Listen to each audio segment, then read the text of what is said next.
Comme je vous ai dit, il y a maintenant quelques semaines, j'étais en train de me faire un plan de match pour l'année 2026. Puis là, je parlais de faire des espèces de nouvelles 20-30 pages. C'était plus rapide là, qu'un roman, ça permet de pratiquer plus de choses.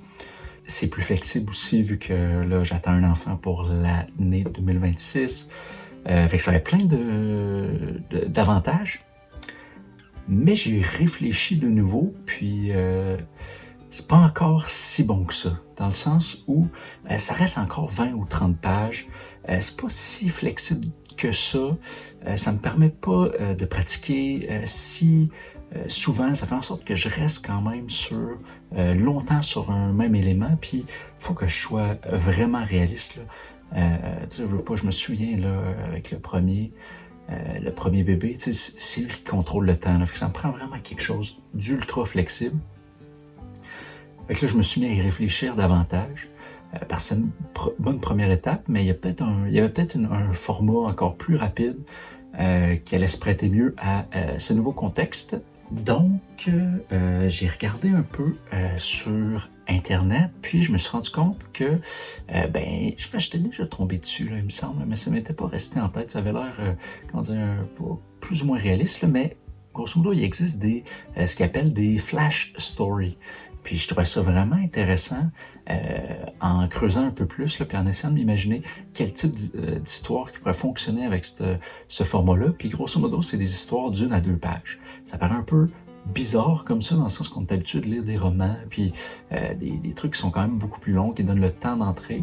Mais après réflexion, je me suis rendu compte que, veux pas, c'est un format qui est très dynamique, très efficace, puis encore une fois, qui est encore meilleur probablement pour aller rejoindre les gens qui lisent peu ou qui ont peu d'habitude de lecture. Ça se lit le temps de boire son café. Tu sais, c'est facile, mais le format est vraiment particulier. C'est vraiment différent. Écrire justement dans un format aussi court, mais je me dis que c'est probablement une bonne façon aussi d'apprendre, puis de pratiquer beaucoup de choses, puis de rester intense jusqu'à un certain point, garder l'attention du lecteur. Fait que si je pratique ça pendant une année, probablement que je vais pouvoir développer des compétences qui vont être transférables là, si je veux passer justement à la nouvelle ou au roman par la suite. Fait que ça me permet ça d'avoir un format qui est praticable vraiment de manière régulière. Puis je me disais, en même temps, justement, vu que c'est un format parfait, en buvant son café, si je deviens pas si pire, si c'est intéressant, si j'arrive à rendre ça un minimum intéressant, ça peut facilement devenir une newsletter aux 2 semaines, dans le sens où le plan de match, ce serait grosso modo, j'en écris au minimum 1 ou 2 semaines, tant mieux, j'arrive à faire plus, mais au minimum 1 ou 2 semaines. Puis pour YouTube, une vidéo par semaine, ça reste. La première vidéo, je vulgarise le concept théorique que je veux utiliser pour la flash story ou la nouvelle espresso jusqu'à un certain point. Puis la deuxième semaine, la vidéo juste avant que je publie justement la nouvelle espresso, j'essaie de vous convaincre d'aller la lire, de vous montrer que c'est intéressant. Puis si je fais ça aux 2 semaines, il y a peut-être un potentiel de recevoir justement des commentaires, de pouvoir m'améliorer plus rapidement avec ce feedback-là.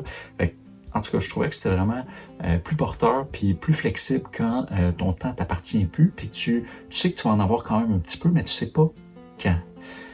Fait que petite réflexion comme ça, c'est vraiment intéressant parce qu'on dirait que ça démontre tellement là, le processus que je fais en ce moment, là, de pratiquer sur YouTube puis en public, mais même s'il y a à peu près personne qui regarde, ça te force tellement à te remettre en question, malgré tout, après un certain temps, puis de te mettre devant tes contradictions, puis d'essayer des nouvelles choses, jusqu'à temps qu'il y ait quelque chose qui fonctionne en bout de ligne. Puis c'est ça, c'est le fun, puis justement, ça te permet d'éviter de frapper un mur, puis de pouvoir dévier trajectoire juste avant de le frapper, ou même si je faisais pas ça, peut-être je ne verrais juste pas le mur, puis je continuerais à avancer dans le vide, jusqu'à temps qu'il y ait un feedback un jour qui me permettrait d'allumer.